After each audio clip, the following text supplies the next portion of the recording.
Hello, I'm Kale, this is Oracle. Welcome back aboard the SV Aether. We did not do a recording last weekend. We're just enjoying ourselves and not bothering to. Yeah, last weekend was really about us and getting to feel at home for the first time in our home. After all the years of work we put into it. Arca got to stay his first weekend. Yes, we brought Arca, our kitty, here, and he got his first weekend aboard the boat. Magnus is becoming extremely familiar with it. He's walking around on deck whenever it feels like it. We had a new conundrum, should I say, this time, and that is the weather. It started snowing yesterday. It's November, and it's like November 3rd, and it's already snowing. In Seattle, that's the weird part. And so it's snowing outside right now, and one of the things that we are, getting adjusted to is all the condensation. There's dripping everywhere, little bits here and there, having a lot of condensation issues, so we have to wipe it up, I'm guessing. I don't know if that'll make a huge difference, but I would imagine that it would slightly. Yeah, it's quite discernitively not leaks, it's just the metal sweats and weeps, and it gets Where I sit on my side of the bed, I get drips on me all night long. It's kind of nice though. It's sort of nice. At least I think that for now.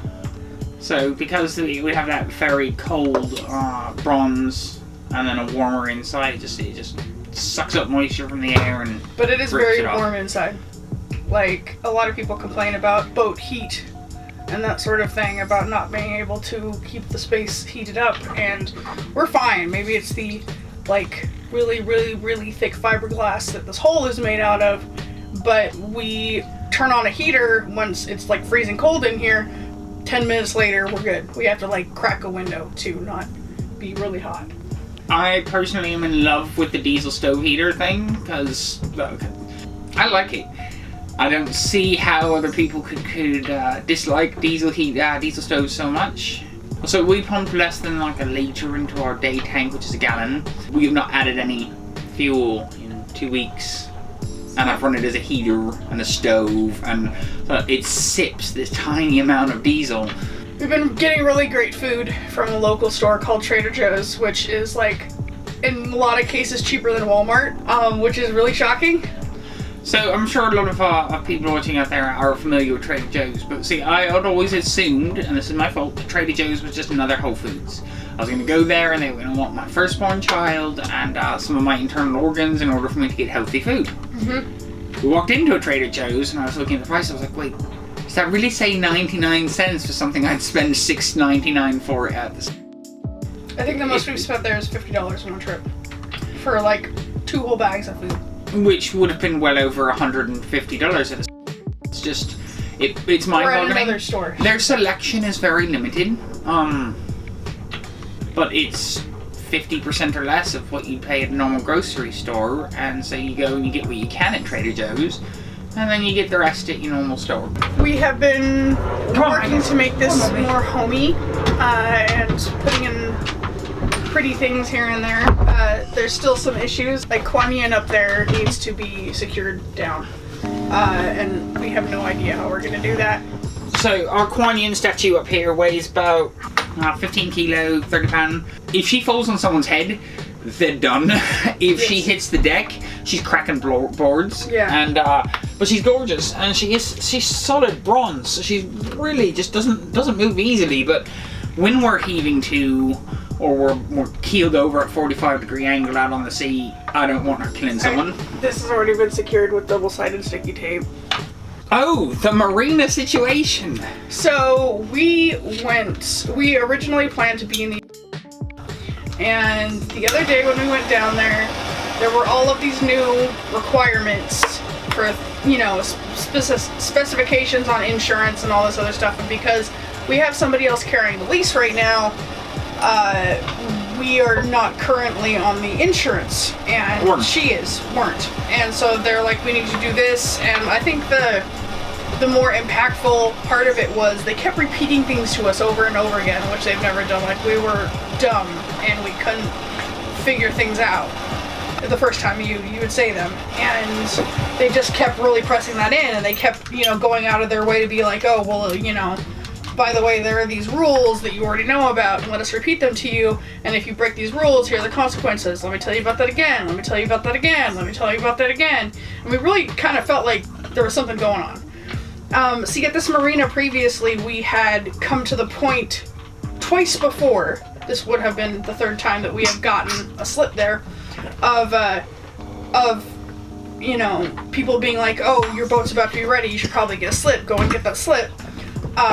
And so we have collectively paid for an empty slip at the Everett Marina for 2 years, total. 22 months, technically. Yeah. The last couple of months, the last time, we weren't paying on time. We missed one payment. You know, you've made this whole thing foggy now. We missed one payment. And they started bugging us saying, we'll put you in our crosshairs and all this other stuff.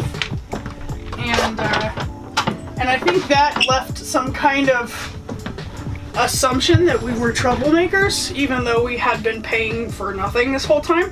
When we came to close out the account, and the runner of the marina office was like, oh, where are you going to take your boat?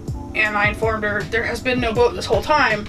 So I think the whole office has got it into their minds that we are like deviants of some kind as far as payments are concerned. So they felt like they really need to press this. So we walked away not having all of this new paperwork and requirements, feeling a little blah about the situation. So actually, I thought I should have felt blah. I should have felt angry. I should have felt frustrated. I should have felt something, but I really didn't. So as we left, I was just driving. It was a beautiful rainy day. And we were like, I don't know why I'm not that upset. We'll figure it out. And I asked Eka, I said, well, why don't we just ask Will down at the Ballard Mill Marina where the boat has been, which is where it is right now, down here in Ballard on the Henry Hiram Chittenden Locks. And she said, well, sure, okay, go down there and ask. So we come down to ask, and we walk up, and I say, so will you give a slip for a boat? He says, how much water do you take up? I said, 37.5 feet, just under 50 on the air. He said, yeah, I got a 44 you fit in. Okay, we'll take it if, you know, he said, go take a look at it, see if you like it, go look at it. It's a decent slip. I'm like, yeah, sure. He's like, okay, go ahead, it's all you. And it'll be ready in about 2 weeks. So we go over and we tell the guys at CSR, and they just cannot believe it. They're like, it's chaos in the office when I say this, just calls breaking out. No way! You don't just walk into a marina in Ballard and get a slip. One does not simply walk into Mordor. How the hell did you manage that? And when it finally it was clear that we just walked in and got it, they just could not believe it. So apparently this is an extremely hard to get into marina. Everyone wants a slip here. No one can get a slip here. We got one. I think one of the reasons why he was okay with it and we were able to do this is because we've been here for a while. And one of the first things that we did once we got pushed over to the side and started having this weekly stay is we introduced ourselves to all of the people here. We went around out of our way. We met Jeremy. Jeremy like helped us out with names and stuff, and we made sure to let ourselves known. So we're hanging out with the liveaboards who live in this marina. The locals here. You know, they're the people who he's going to get reports of, you know, how are they? Are they nice? Is their boat clean? Are they polite? And they make a lot of noise. That's the people he's going to ask. And we get along with all of them. So, and he also apparently wants to kind of bring up the class boat. You know, because he has some boats where people don't live here. They don't even live in Seattle anymore. They're just like a storage unit. Just like boats that are just filled with people's stuff. And so he slowly wants to fill them with boats that have people loving them still. I mean, there are other boats here that are getting repaired and built back up by some of the people living aboard them. And he would rather see the boats being built up rather than breaking down in storage. And I like that. And I think the fact that our boat is exactly that, we've rebuilt it from stem to stern, I think that made him happy. And so he was like, yep, I'm glad to give you a slip. So I'm pretty pleased. I'm actually really pleased about that. So some of the things that have been really great over the past couple of weekends we've noticed is the warmth of the boat, the sturdiness again with the movement. It sometimes gets to the point where when we're sleeping, I won't even notice the waves anymore. It'll feel like everything else outside of the window is moving, but we're not moving somehow. We're just so solid. We've been improving on the storage of the boat. One of the things that I insisted on once we got here is putting up more shelves. Because there's only so many places to store stuff in here, and a lot of boats, they have all these little cubbies and stuff. We don't have that many compared to our size. He's eating his litter box. That is a good sound. That is the sound of a cat in a homemade litter pan that's big enough to hold this big tubby bottom. Using a Rubbermaid tub as a litter box, just cutting a hole in it and keeping the top on it is much better than paying $100 for a specially made boat litter box, which there is one, but he's so huge that I didn't want to attempt that. But it was weirdly self-cleaning, which I don't even know how that works. There's a cylinder.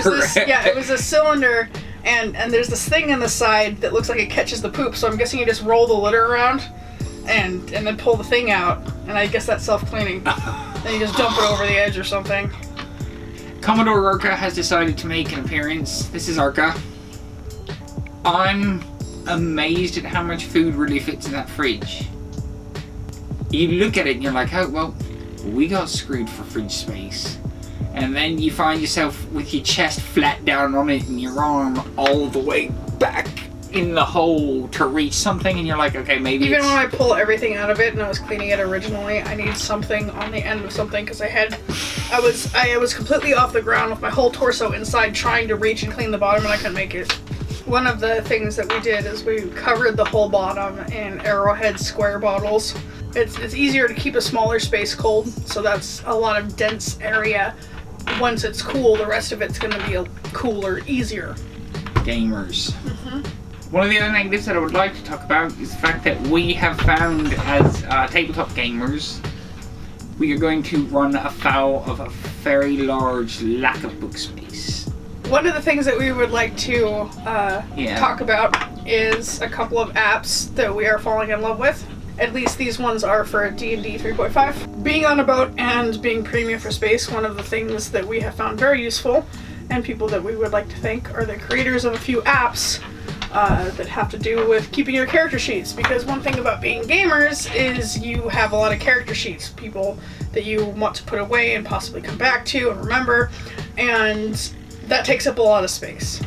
So we've been using a couple so far. We use a lot of systems generically, so we use D&D 3.5 as a very generic for universal system, White Wolf, Shadowrun, and currently so far we actually have an app that we've been using for D&D style characters and one that we've been using for Shadowrun style characters. And so a big shout out and a thank you to the people who make Fight Club 3, which is also used by the lovely people over at Critical Role, and it's an absolutely amazing app that you keep your whole character on there. It'll calculate anything, just hit stat, rolls it, done. Makes it very easy when we're in the car or we're in the boat and we're on the move. There's a bunch of rolling apps out there that are great. Tables have lips. These tables have lips, which is one of the selling points. When we bought this boat, I was like, oh sweet, we can roll our dice and they won't fall off. That was actually one of my thoughts. Thanks for watching. We will keep up on the videos, maybe not every week, but... We did find some sailing instructors, so do watch for some sailing instruction videos to come up here in the future, because we found some skippers to take us out on some lessons. And we are looking forward to that, so look forward to those videos, because they're going to be us looking very silly, listening to people trying to figure out how to do what they just told us to do. And maybe next game I'll be talking about Pokemon, because it's November 5th right now. November 12th is the new Ultra Moon and Ultra Sun, and I'm excited about that, even though, you know, apparently next gen is going to be on the Switch, so... For all you DS players out there, everything's going to Switch. It's time to get a Switch. Like Pokemon, Harvest Moon, all my favorites. Time to get a Switch. Time to get a Switch. You can't really put that in your pocket. Yes, you can. The takeaway piece is a takeaway piece. It's a mobile. Yeah, but it's like that much bigger than. Like I'm gonna have to reallocate all my hip pouches now, like, and find new ones, because it's gonna have to be able to take the Switch. Talk to you later.